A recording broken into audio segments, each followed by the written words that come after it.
Can you hear me now, Emma? Yeah, sorry. Wonderful. Thank you, everyone. Um, wonderful, wonderful, wonderful.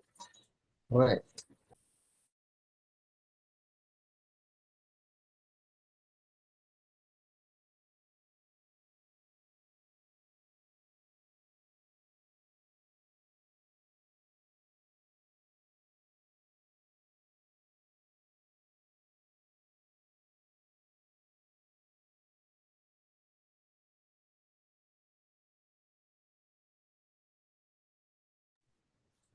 Right, everyone, we have reached 7 o'clock, so we are going to make a start. Good evening and welcome to tonight's webinar, the Levelling Up Regeneration and Regeneration Act and You. I hope this is of some interest to everyone. It certainly has been interesting to me going through the Act and putting all of this together. So hopefully you should take something away from what is going on with the government agenda right now. But let's make a start. So what is levelling up?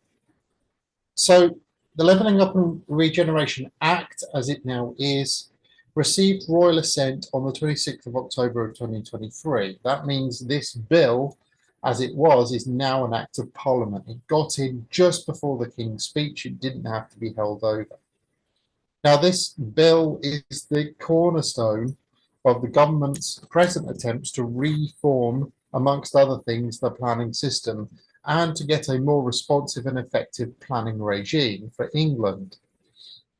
What we've done with this presentation tonight is attempt to put together a précis of the key changes that have been brought into law inside the Levelling Up and Regeneration Act and what you can expect from our LPAs, our planning authorities in England, as a reaction to it. For those of you who don't know who I am, and I hope on basis you responded to the bits and pieces online you do, but say la vie, my name's John McDermott. I'm a chartered town planner. I'm also a fellow of the Royal Geographical Society. I'm an accredited CPD trainer. I count myself as a planner first and an educator second in precisely that order, but I have the honour of also writing for such publications as YPN, and you'll see articles appear from me periodically in that forum. I represent Town Planning Expert. We're a general needs planning consultancy that covers England. We've withdrawn from the Welsh system because of the changes that mean Wales and England are going in completely different directions. We are a chartered town planning practice with 3 town planners on staff. We're an accredited CPD training organisation. We're an ethical developer. We've helped over 1,000 businesses with their development proposals, and we have an over 80% success rate. We're part of TPX Group, which encompasses Town Planning Expert, Education, and Tree Kerno, which is our development arm. We've recently been awarded yet again a Southern Enterprise Award for Property Education and Training Consultancy, and we're still nominated, albeit we don't know the results of it yet, for the CPD Awards as well. Fundamentally, we get planning permission. Here's one of our recent ones. This is the Horse and Groom in St George's Street, Cheltenham. This took a 2-storey former public house that was offices and got planning permission for the alterations that you see there. So taking 2-storey up to effectively 3.5 stories, a cluster of offices into a block of 8 flats. And that consent you can go and see. It's on the Cheltenham City Council planning portal. 30 St George's Street is the reference.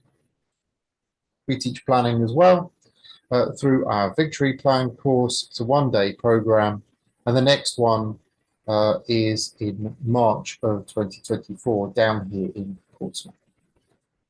And we do some development too through our Tree Kerno arm. The developments that we're currently engaged in and working with are Westgate in Launceston, which is now complete and occupied as a single house, and Southgate in Launceston, which is a conversion of offices to 6 dwellings. So, where does this all go? The King's Speech was brought into law. The King's Speech was today and brings forward the government's agenda for the next 12 months at very least. Fundamentally, though, now we've had the King's Speech, the government can get on with the process set out in the Levelling Up and Regeneration Act, that process to level up. The King's Speech was light on housing and development because it's already in the Levelling Up and Regeneration Act. They didn't need to do any more because it's already there and already law.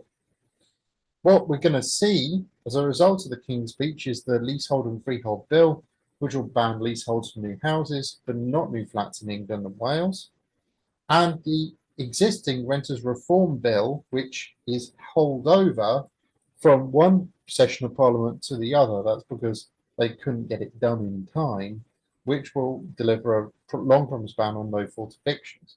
Again, nothing to do with planning there, more to do with promises that have already been made.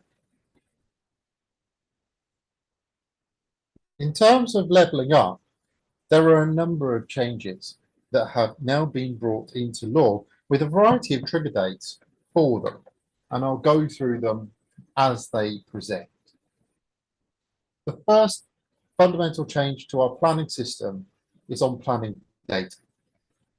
Now, at the moment, planning authorities are permitted to select how they display their own planning information. Planning authorities are permitted to display that in a variety of different ways and are permitted to display that with a variety of different qualities.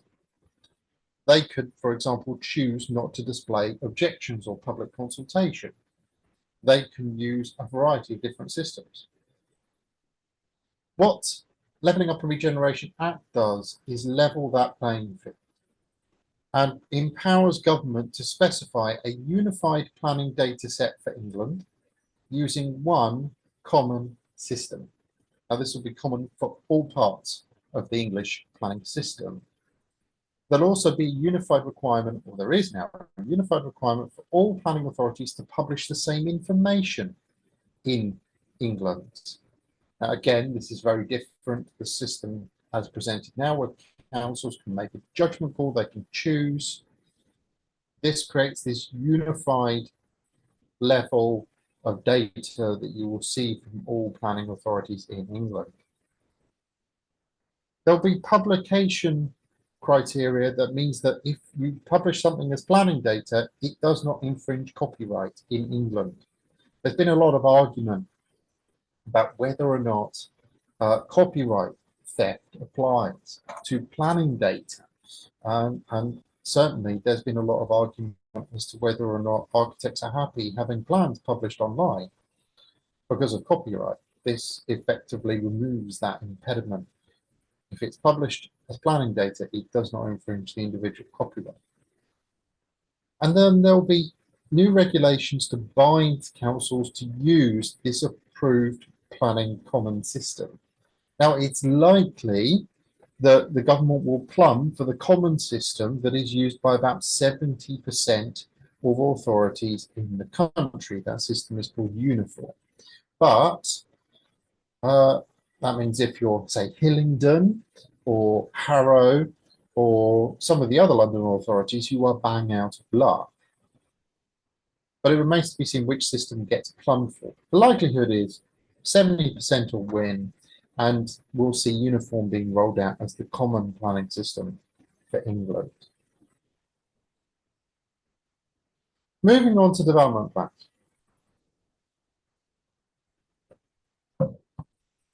Levelling Up and Regeneration Act alters the role of development plans and national policy in England and changes this to give primacy to a new suite of development management policies.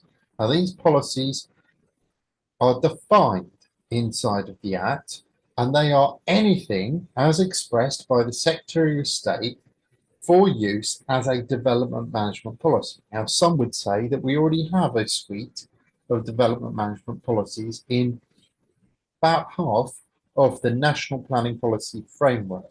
And what the Secretary of State, Michael Gove, could do is simply turn around and say, I'm going to split the NPPF in two.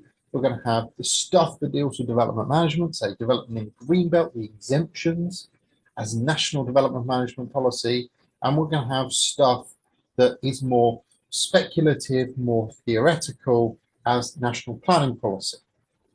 What's the difference?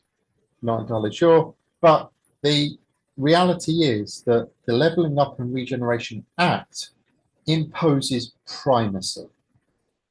What it says is that where there is a disagreement between local and national, national wins. National will always then win that disagreement. National takes primacy over local. Alongside this, the scope of the London Plan is tightened with further controls upon it. Again, they're not permitted or not going to be permitted to create something new that deviates from the national framework. But what they are going to be, what is going to be imposed on them are further controls on their scope.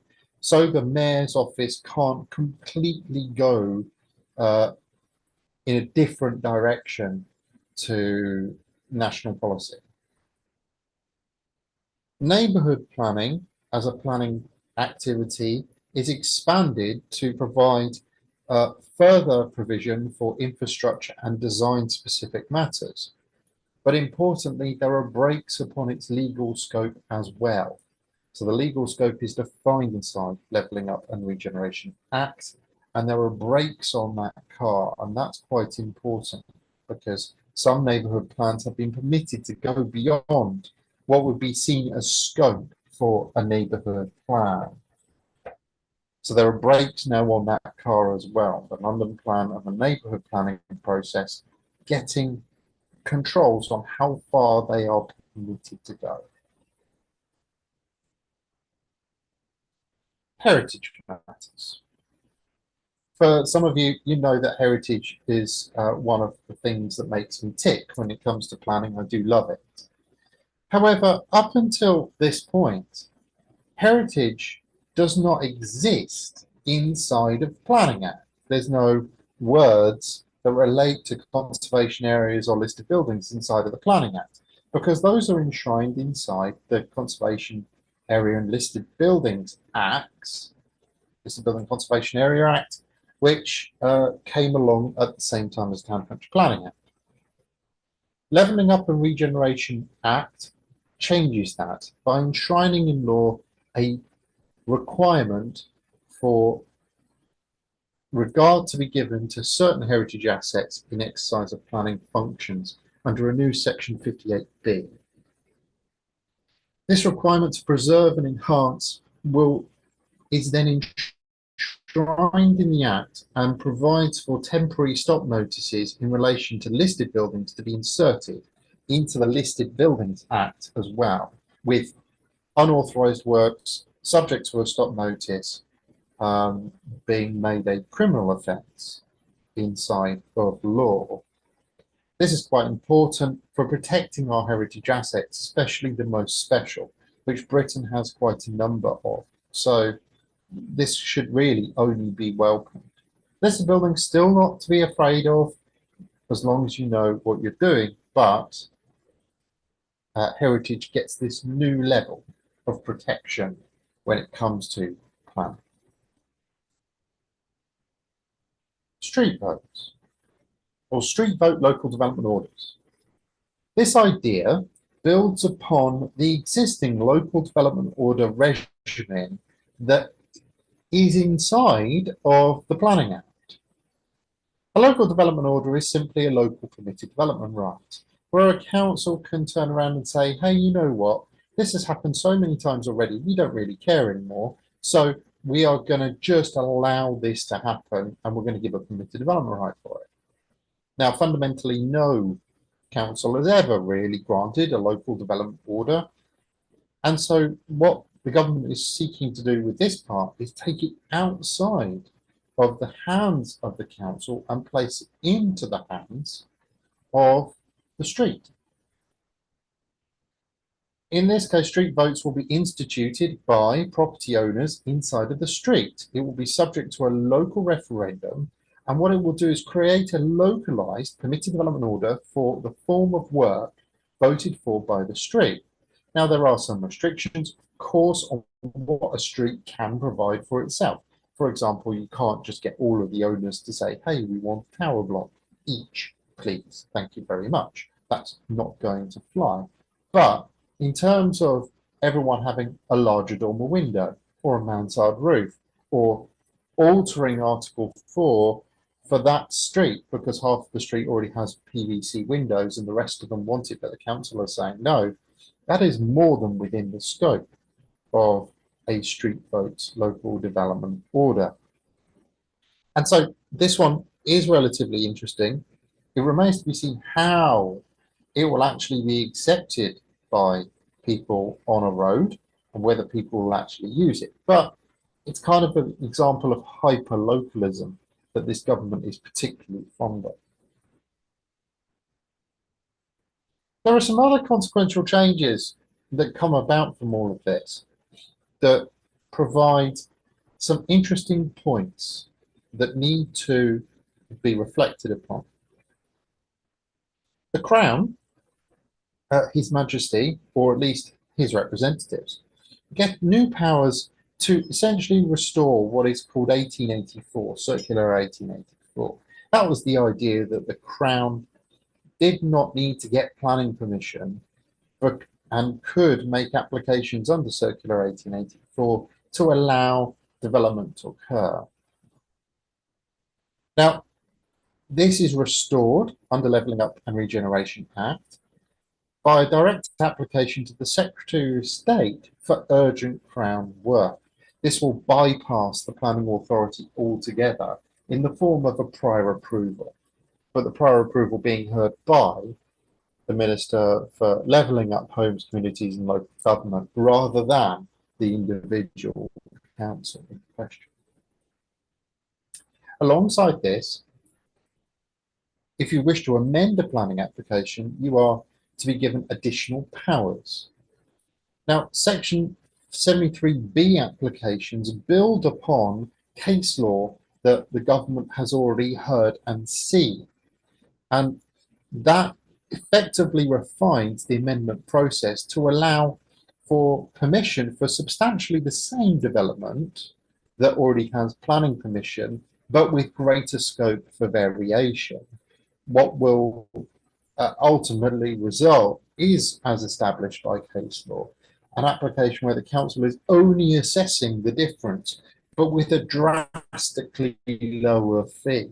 The present fee for Section 73A applications, upon which the case law is based, is only the better part of £200. And so a Section 73B application is likely to be along the same line, because the council are fundamentally not assessing everything again. Closing the loop on the question of whether or not development has commenced has been the subject of great debate.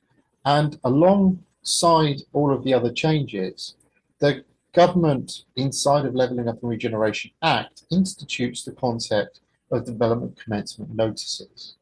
Now, these notices essentially fall alongside the present development commencement notice you do under building regulations, essentially the same thing, where you have the council being informed directly by the developer when development is due to start or will start on a site. This closes the loop then as to whether or not development has commenced, because a notice will need to be filed and therefore reduce uncertainty, especially for councils, as to whether or not the development has timed out or not. There will be a record on file. The development did indeed commence and when. The other side of that is the completion notice process, a new enforcement power that is there to stop perpetual applications staying alive because the developer does something and then disappears. The classic scenario is Tesco. knocking down a high street, and then replacing that with nothing, absolutely nothing at all. The development has commenced because demolition has occurred, but the store has not been built. We can also say that for any other form of demolition. Demolition occurs, development commences, and then nothing further happens.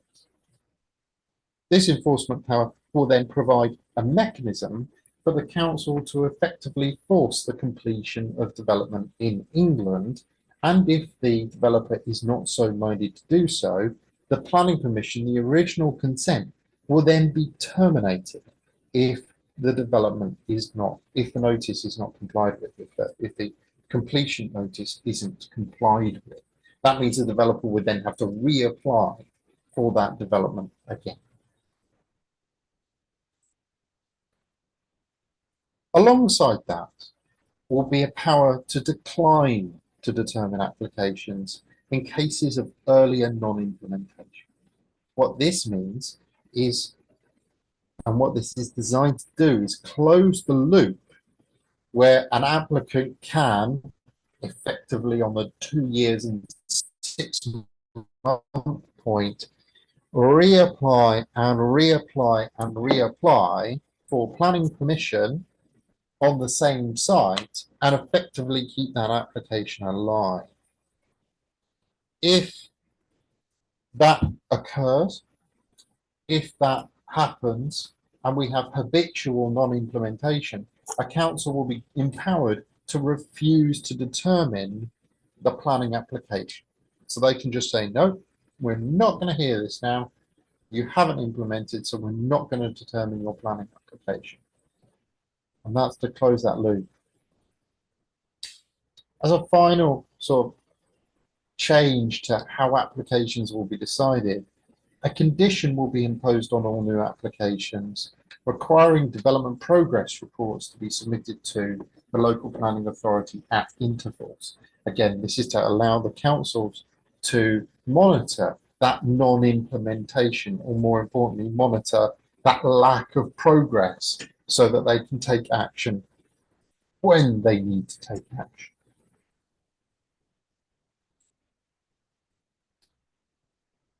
In more detail on planning enforcement, the government spends a lot of time dealing with the planning enforcement system inside of Levelling Up and Regeneration Act, and the highlights are here. The time limit for enforcement changes to a universal 10 years. The 4-year rule is effectively extinguished. The 4-year rule is there for dwellings. So a dwelling or works to a dwelling, if you haven't been caught in 4 years, then you have effectively got away with it. That's changed. So this change due to come in December as part of the 3-month sort of leading period that follows in that. But from that date, the 10-year rule will be universal for any form of breach of planning control. It stops the ambiguity between the two. Temporary stop notices are extended to, and their periods are now to be at the discretion of the local planning authority. At the moment, a temporary stop notice, if you do something naughty on a site, is limited to 28 days. This will be extended to any period that the council deems reasonable or necessary. Enforcement warning notices will be introduced as a precursor to the full enforcement action process. This will almost be like the notice that you get from the police warning you that they're going to take action against you and how would you like to deal with it. So this will be a precursor to enforcement action. Appeals will be restricted further against enforcement notices, which include circumstances where the enforcement appeal and planning application process are effectively being used to prolong an enforcement action. If there's no real prospect of gaining permission, then the enforcement appeal will be restricted down. It will be stopped from doing so, especially where planning permission or a planning appeal has already been heard and has determined that planning permission should be refused. And then appeals will be automatically dismissed if the appellant causes undue or necessary delay. Now, again, this is often the prolonging process where an appellant will try and stretch out the period of appeal. If you try and do so without good reason, in the future, your appeal will be dismissed automatically. You will lose the case if the delay is on your side. Penalties for non-compliance will be enhanced depending on the severity of the breach. This effectively sits inside the magistrate's purview at the moment, and penalties are pretty much fixed. But they will be enhanced depending on how severe the breach is. And then finally, the Secretary of State is given a little bit of power to tell an authority how to effectively tell an authority how to do its enforcement process, or more importantly, whether or not it needs to take enforcement action against a breach of a relevant planning condition. There's no real clarity as to how that's going to work in practice as yet, but that will come out in regulations when we see them. In terms of pre-consultation, there will be a duplication of the community consultation process that needs to be done prior to making major planning applications, that's 10 units or more, that we currently find in Wales.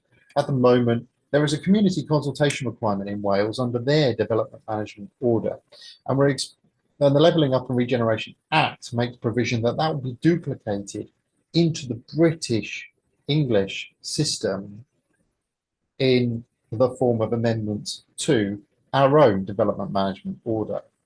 Now, that has two effects. It's a bit of a pain in the bum, especially if you want to make a quick application for, say, 10 units, because you're going to have to do a 21-day public consultation exercise and document all of that before you submit the application.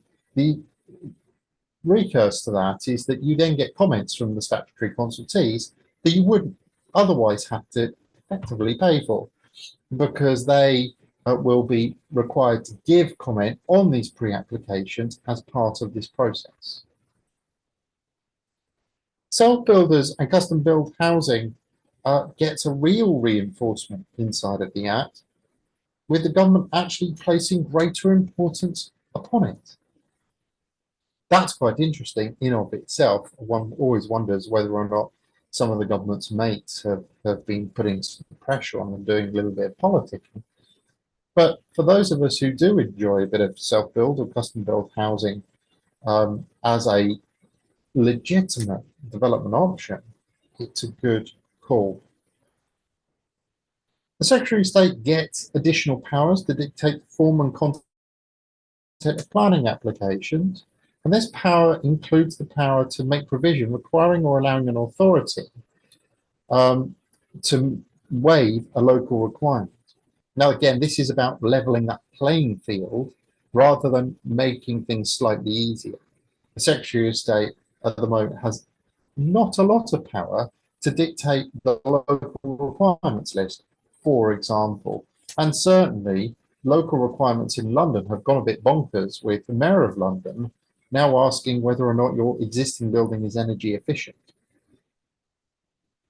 Secretary of State is effectively given the power through Levelling Up and Regeneration Act to redress that balance a little bit.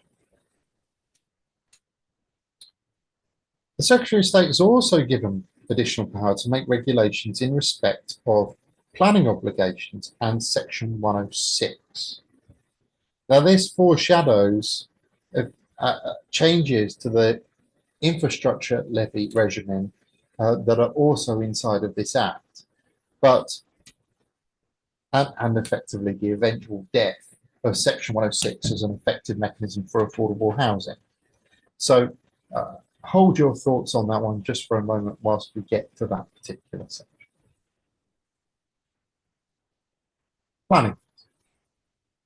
Now, it has been mooted that the planning fees are due to rise, and that is indeed the case. Levelling Up and Regeneration Act provides the legislative backing for an increase to planning fees across the board by an anticipated 35%. Further, additional powers are given to the Secretary of State to provide for fees for certain national infrastructure projects, to shorten the deadline of examinations of development consent order applications, to provide for fees in relation to non-material changes to the development consent order applications, and to provide a power for certain bodies to charge fees for advice in relation to applications under the Planning Act. Those will be the statutory consultees more than anything else. At the moment, all statutory consultees have to provide advice for free, and that doesn't really help because they are still appointing staff and keeping the lights on. So it'll be interesting to see who pays for that. But ultimately, I would imagine the bit of fee, the extra fee that you as a developer will pay will then go from that planning authority into improving staffing or latterly paying for some of these statutory consultees. Infrastructure levy. I did mention it earlier, and here we go. The rumours are true. The Act provides for the creation of a national infrastructure levy in England, which will be mandatory for every council, even those that have previously refused to do it. The Homes and Communities Agency, and not the council, will become the charging authority for national infrastructure levy. There will be a restriction on the authorities that are permitted to retain community infrastructure levy, and those are restricted to Greater London and Wales only. Outside of those two jurisdictions, and I think one could argue Greater London is either a fiefdom or a principality right now, so let's call them outside of those principalities.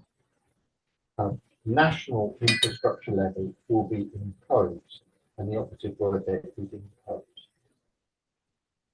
Infrastructure will include, amongst other things, affordable housing, facilities and spaces which preserve or improve the natural environment, or enable or facilitate enjoyment of the natural environment, and facilities and spaces for mitigation of and adaptation to climate change that become all-encompassing. This foreshadows the effective depth of Section 106 agreements required for small sites, and the number essentially given in guidance is 50 units, with anything above 50 then requiring a Section 106 again. And it's to be charged as a percentage of the completed GDV, not as a bare bones value on floor space added. The current percentage has been mooted as 3% of GDV across the board, but it remains to be seen because this will be subject to a separate piece of secondary legislation, the new National Infrastructure Regulation, which is at the discretion of the Secretary of State. Community land auctions. The Act provides for community land auctions to be set up as pilots. Councils will be permitted to apply to be a pilot authority. What is a community land auction? What this does is effectively encourage or make the planning authority part of the land purchase system. A developer will be invited by the planning authority to offer to grant a community land auction option over the land, with a view that that land will be allocated for development in the next local plan for the authority there. The regulations, as defined, will compel a planning authority that receives sums as a result of the community land auction to use them for development of main or improvement or replacement or operation of infrastructure or housing, affordable housing, in their own area and for no other purpose. How it will work is like any other option. The landowner will agree a community land auction option with the planning authority. The planning authority will then promote the land through its own development management processes and through the local plan. The landowner will get the land value agreed in the option. The planning authority will get the uplift when the land is sold, and that uplift will go back into the system to provide for further affordable housing or this improvement of infrastructure. I said this to someone the other day, and they said, it sounds like a glorified grant. I'm sure it's probably not. Regulations will provide. Environmental outcomes report. This foreshadows the reformation of the current environmental impact assessment regulations. The government have been well publicised that they want to cut down on the amount of European, they use the word red tape, inside our legislative framework, and the EIA regulations are part of that. The environmental outcomes report regulations may very well then amend, repeal, or revoke existing environmental assessment legislation. They all apply to specified consent and plans so as to be defined by the Secretary of State himself or herself, as the case may be, in regulation. These regulations will make provision for assessing and monitoring the impact on outcome base, not on impact base. I mean, what is the net improvement? Non-regression safeguards will be put in place, and regulations will be made in terms of enforcement and reporting, foreshadowing the effective creation of a form of environmental police, where an environmental outcome report is enforced. Expect those for the biggest forms of development. Nutrient pollution standards. Now, the government was reported that they had failed in this, but lo and behold, we find it very deep inside the Levelling Up and Regeneration Act. Not the panacea that they tried for, but it is an improvement. What this particular section does is alter the Water Act. The Water Act is the act that provides the licenses for wastewater treatment plant operators in England. A reinforced and tightened nutrient pollution standard will apply to specified sewage disposal work, and it will make it the responsibility of the water companies to sort their own mess out. This standard, for example, reduces the amount of output of nutrients from 99 parts per million, the present figure, to 25 parts per million, the proposed figure inside of the Levelling Up and Regeneration Act. This will then go on to update the base assumptions made by planning authorities when assessing the effective developments on nutrient neutrality in England. The amount of nutrients being put into the system will be adjusted down to take into account the upgrades that water companies will be compelled to do by the 1st of April of 2030. Those water companies are given 7 years to get on with the job that they're supposed to do. That comes into force on the 26th of December. So that reassumption, that re-evaluation according to regulation comes into force on the 26th of December. I've got plenty of applications currently stuck because of client can't buy enough nutrient credits.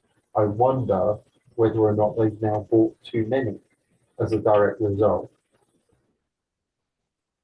There are specific exemptions provided for by the Act.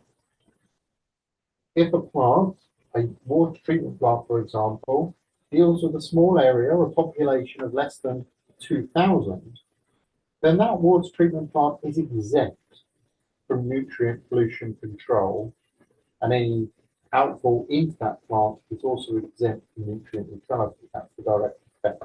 It's deemed too small to be counted. The Secretary of State may also make regulations to exempt specific plants. So the Secretary of State can point to plants in Canterbury, for example, where they cannot find a nutrient solution and say, hey, guys, I'm setting a regulation. These plants are now exempt from nutrient control. I think it's too small to count. I think the problem is too small. We'll see how far he goes with that, but that will be done through secondary legislation. So not a panacea per se, but a watering down, pardon the pun, a weakening of the nutrient neutrality problem that exists inside of England. Development corporations. We've had them before, and we're going to get them again. These new breed of development corporations are going to be locally led. They're going to be for locally led new towns. And they become the planning authority. So the planning function is removed from the council and placed inside the new development corporation where it is set up. A mayoral development corporation will also take the responsibility of the Minerals and Waste Authority. The Act removes restrictions on membership of UDCs and new town development corporations, allowing the private sector to get involved per se for the first time.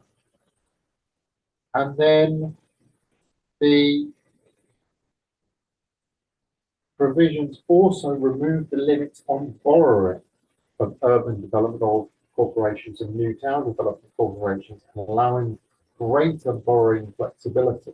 Because of course, councils are really good at managing their own finances, aren't they?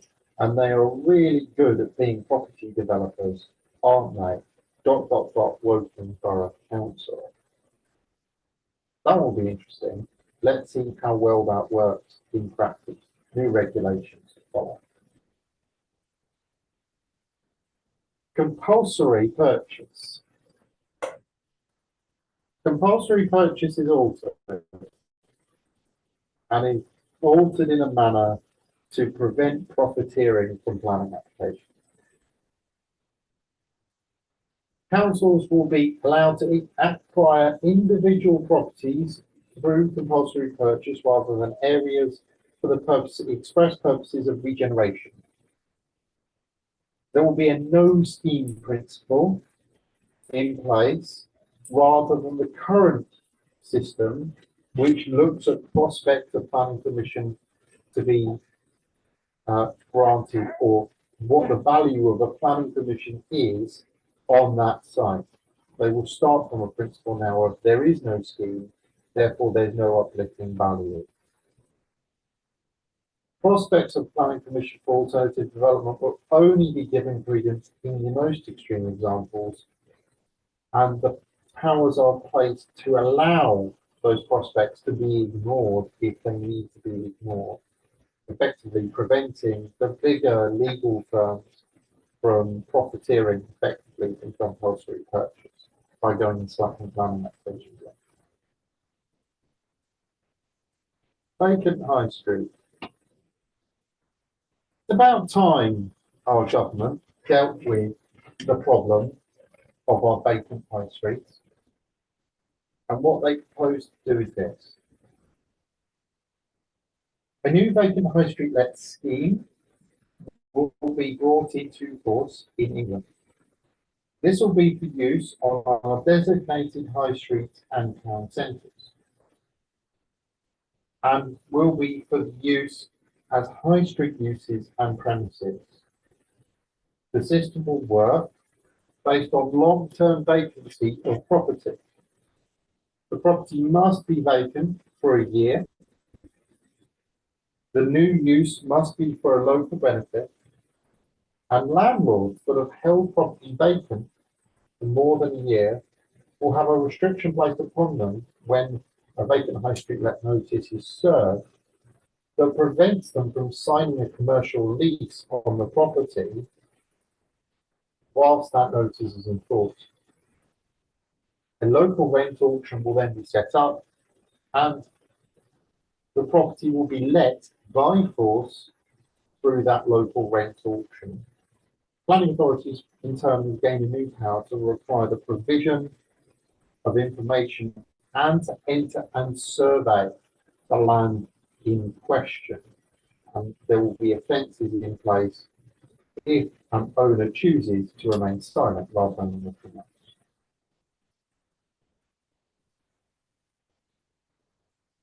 Land interest and dealing.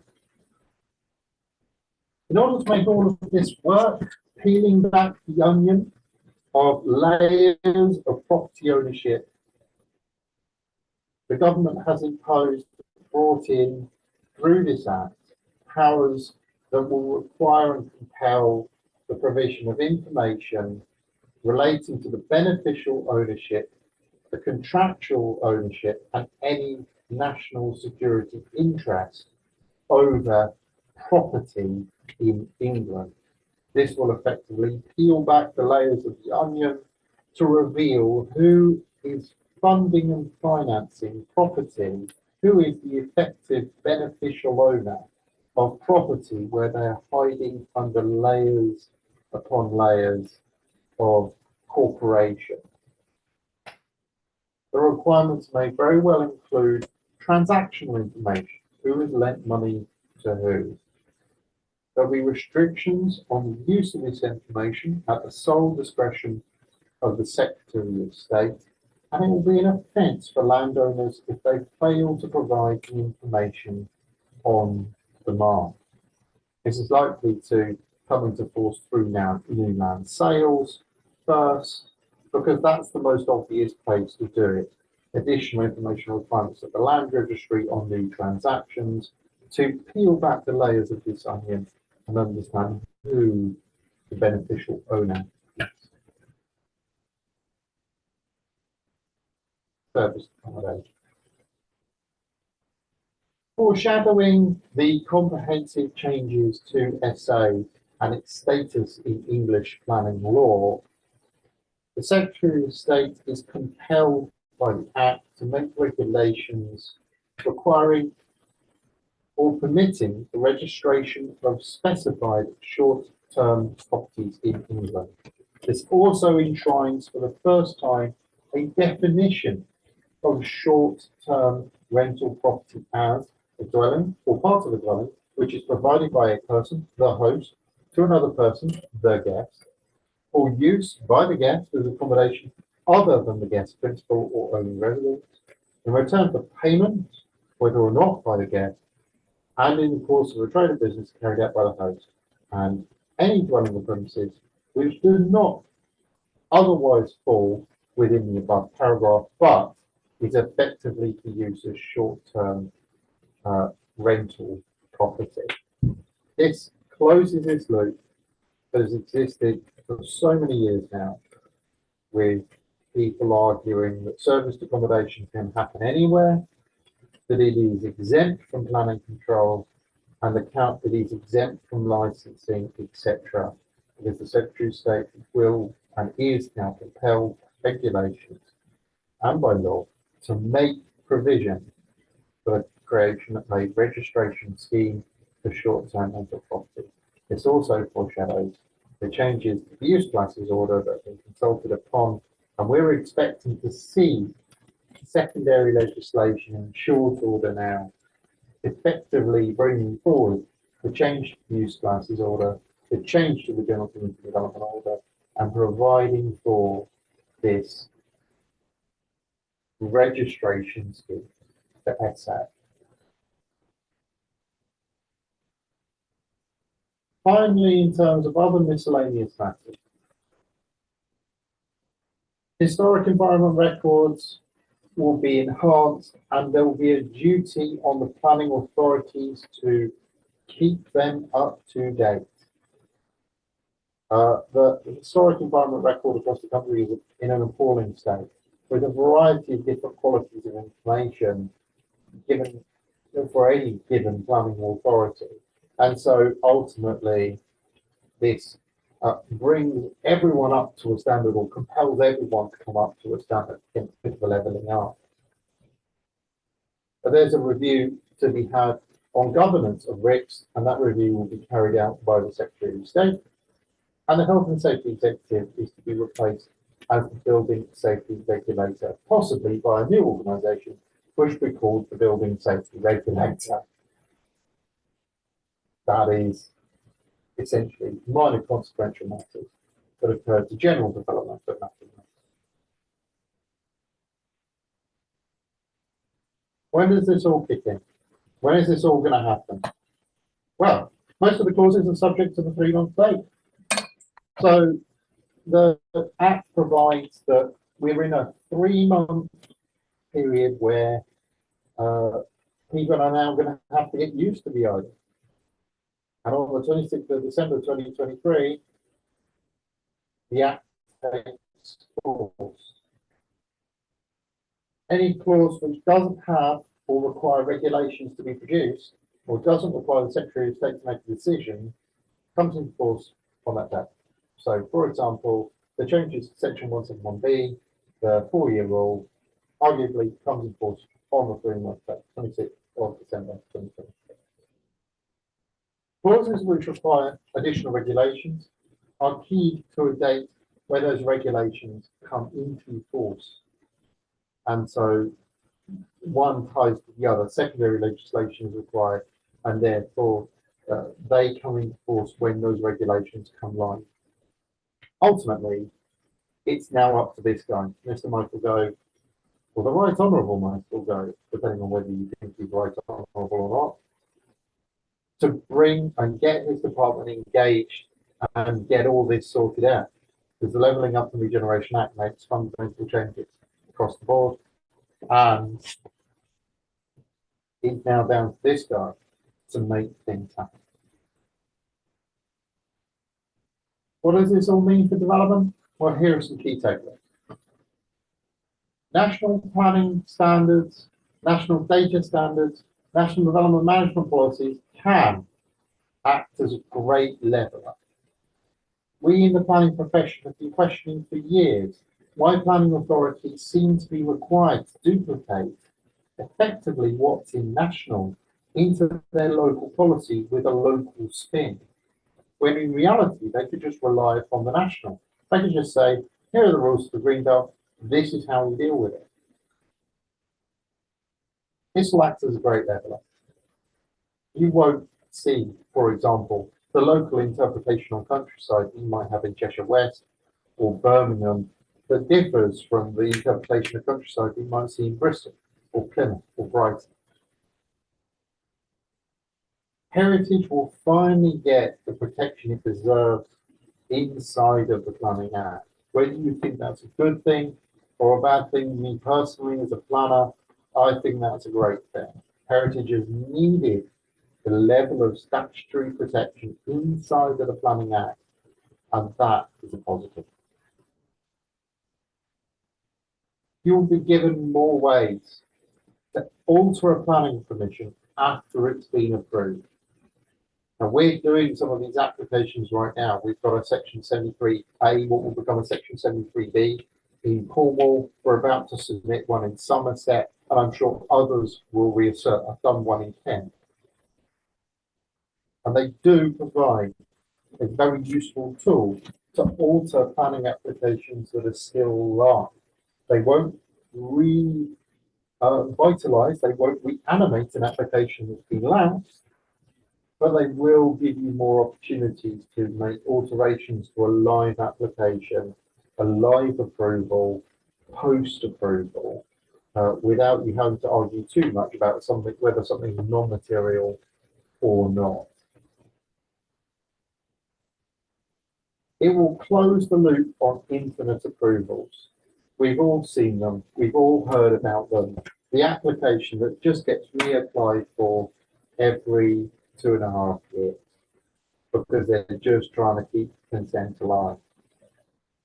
The infinite approval, that loop closes finally, I think, and will allow us all to focus on the sites that actually do work rather than the one where the developer is still hoping that Burnley will become the next London. The universal infrastructure levy for England, with the exception of London, which remains special, is and can only be seen as a good thing. It's a new level, but at least it's going to be consistent. It's going to be about 3%. That's what's been mooted for GDP. And if you know what 3% of GDP is, you can work it into the equation, can't you? At the moment, the level of community infrastructure levy varies so wildly across the country, and latterly, because some councils don't publish what the indexation is on any given year, you don't know whether the figure you're using is actually the correct one. This creates a universal figure. And also, importantly, legislates for the end of Section 106 agreement on small sites. Are we going to see an end in sight for nutrient neutrality? I think we are. I think that, importantly, the changes the Levelling Up and Regeneration Act does, and the empowerment for the Secretary of State to make secondary legislation to effectively say enough's enough, this plant has done enough, provides a way out of the nutrient neutrality loop. It will mean the end of the free ride for service accommodation. Sorry for USA operators out there, but that is the case.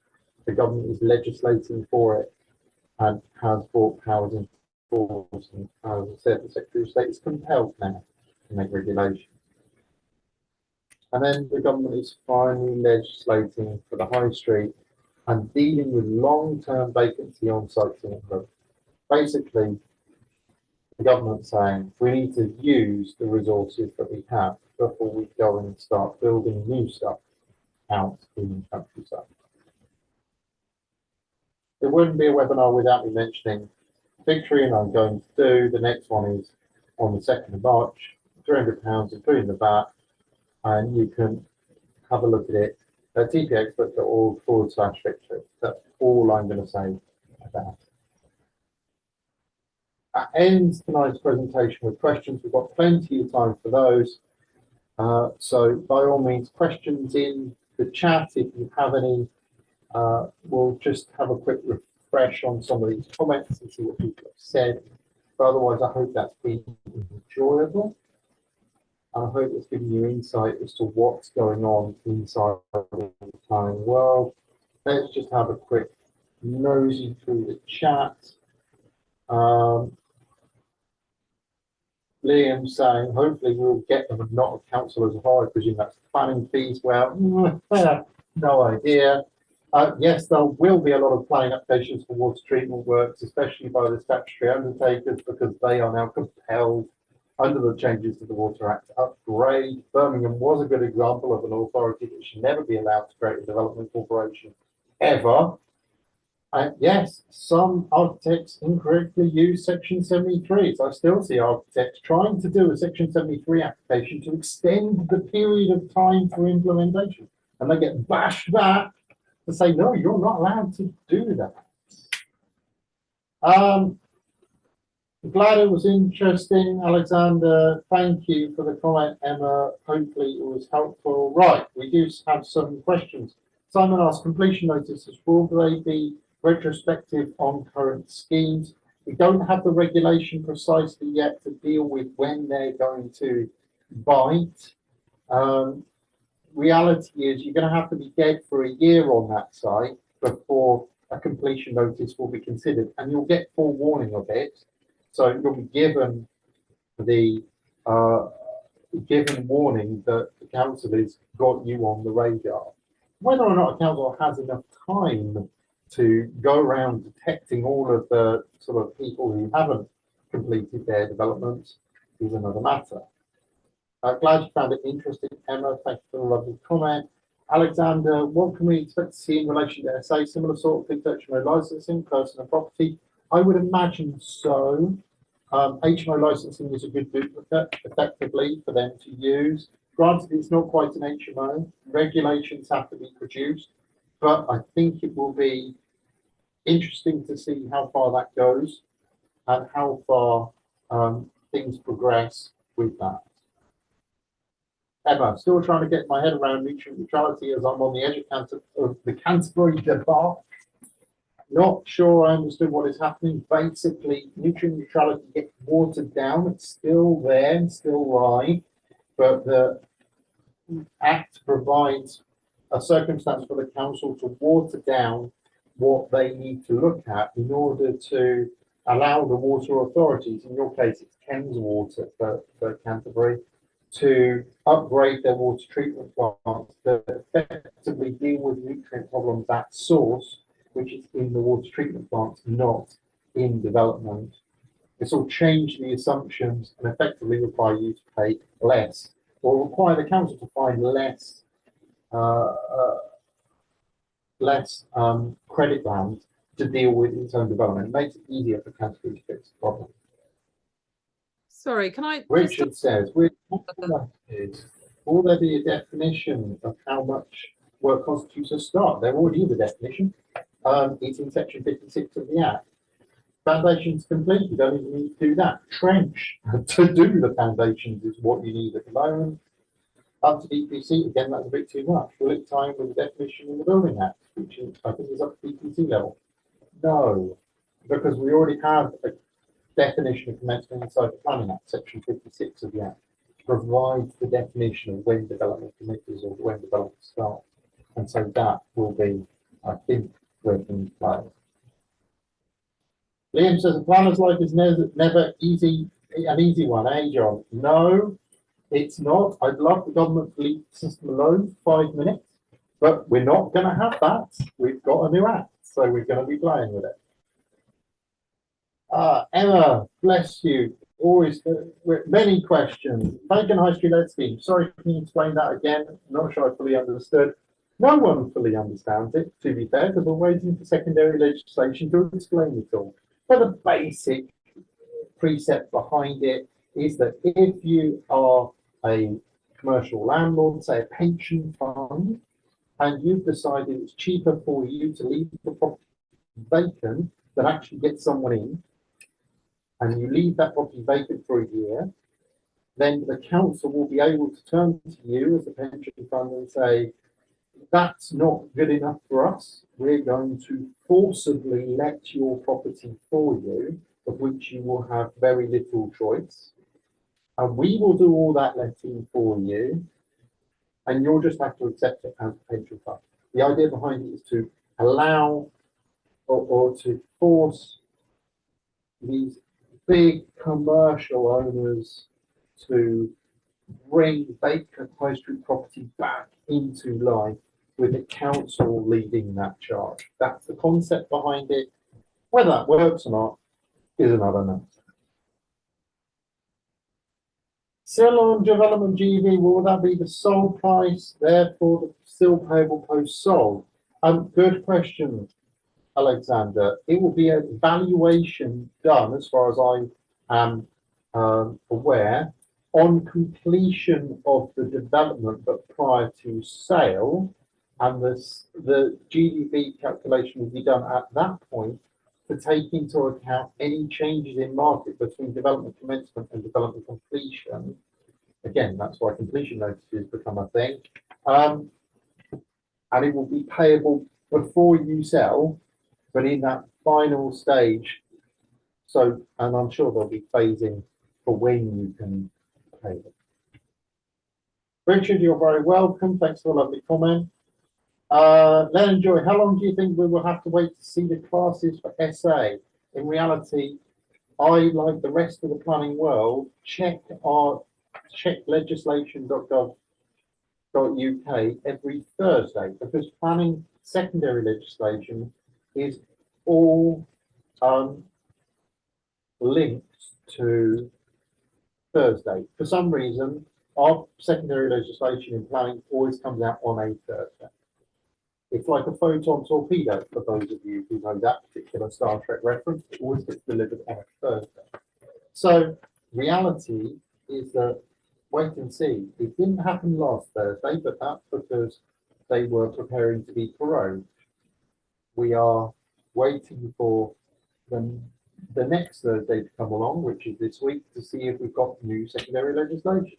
I'm sure when it appears, we'll be having another webinar to deal with, oh dear God, the SA world has just fallen apart. How do we save the Guruverse? Alexander has asked the same question again. What can we expect to see? Don't know. Is it likely to be HMO licensing or similar? Most likely could be, well, in line with that, albeit they have mooted it's going to be a lightweight version.